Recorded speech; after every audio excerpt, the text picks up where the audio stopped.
Welcome to Fix Your Apps. In this video, we will show you how to turn off safe mode on TikTok, step by step.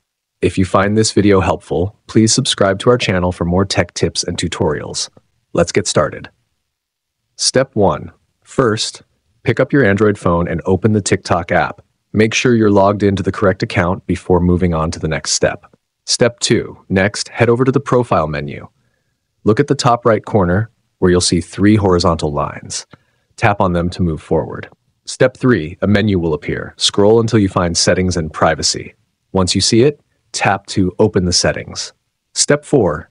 Now that you're inside the settings menu, look for the option labeled Privacy and click on it to continue. Step 5. Once you're in the privacy section, scroll down a little until you find the direct messages option. Tap on that to open it.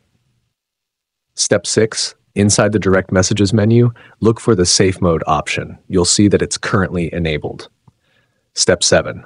Finally, to turn it off, simply tap on the safe mode option. It will be disabled right away. And that's it. You've successfully turned off safe mode on TikTok.